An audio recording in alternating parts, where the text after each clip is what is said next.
Hi there, I'm Raya from Active Health Clinic, and today I have a video or a concept I want to talk about being perspective. And I know that's really interesting and can be quite questionable when we talk about chronic invisible illnesses, because we often hear, you just need to think more positive, you just need to be more positive, it'll be okay, think good thoughts, not bad thoughts, don't think about how bad it is. And that's honestly the most BS advice ever, because we know that with an invisible illness, it is that iceberg concept. You only see that top part, and that person is dealing with everything below the surface, and that is the hardest part of an invisible illness, is the invisible illness side of it. And I had the privilege of being a part of some research a couple years ago, and it was looking at how chronic fatigue syndrome impacts people. And it's called, I'd love to say, it's the fatigue. It's not, it's everything else. And I think that summarizes it really nicely, is that with, say, something like chronic fatigue syndrome, we think it's just the fatigue. And those with lived experience know that it's so much more than that. And if it was just fatigue, life would be manageable. You would pace around the consistent level of spoons that you had, or the strategies that help with energy conservation. But it's all of the other things, and it's the unpredictability and unreliability of our overall health that is one of the more challenging concepts as well. So I've actually gone away from my original point, but I find myself in January talking a lot about perspective. We often have, on social media, we see a lot of new year, new me resolutions and goals, and, I achieved this in 2025, and I'm really excited to see what 2026 brings. And unfortunately, that's not really the conversations we have in invisible illnesses.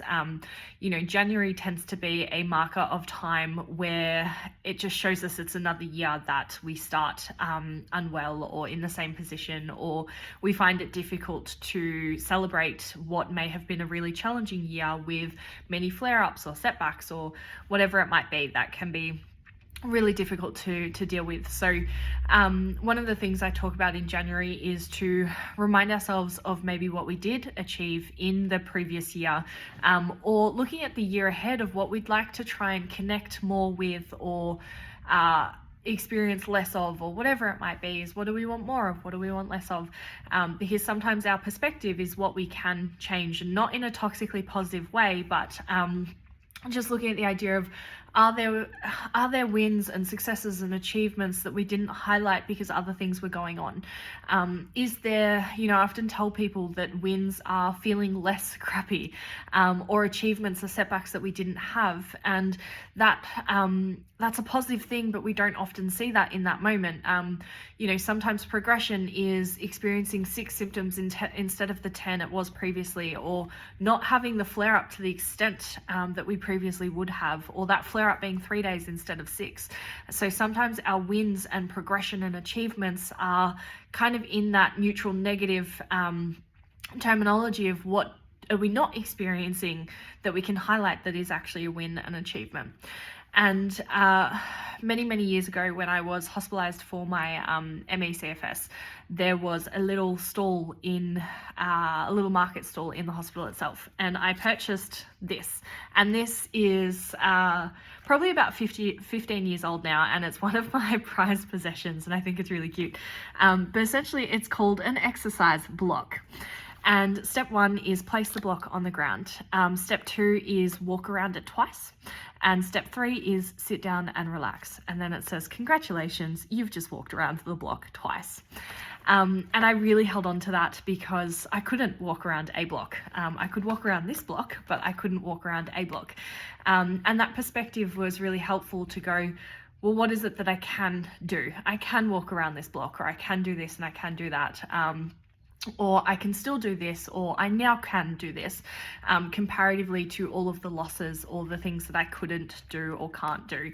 And I find that this is my humbling reminder to help me look at my perspective, and what section of my perspective am I focusing on that I could potentially consider thinking about differently or do differently or be kind to myself. One of the biggest words, one of the words I use most often in my sessions with people is compassion.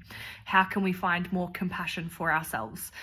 We are truly the only ones that know what we're going through. We live it day in, day out, and we know the extent of it all. Yet we are the ones that are most self-critical, and we expect more of ourselves. We expect to prevent this and do this and be here and achieve that, which is, you know, all actually okay. That's part of how the human brain works. But it's considering, can we be kinder to ourselves? Can we show ourselves compassion? Because we, more than anyone, know how much we actually need that. And we don't often receive that either. So this video is a very long-winded, slightly brain foggy video, but we got there in the end, to consider, what is your perspective today, and can you show yourself compassion? Can you be kind to yourself? And can you celebrate your little wins and achievements where you can and when you can, because they can sometimes make a difference. I'm sending love and spoons to anyone who needs it, and I will see you soon.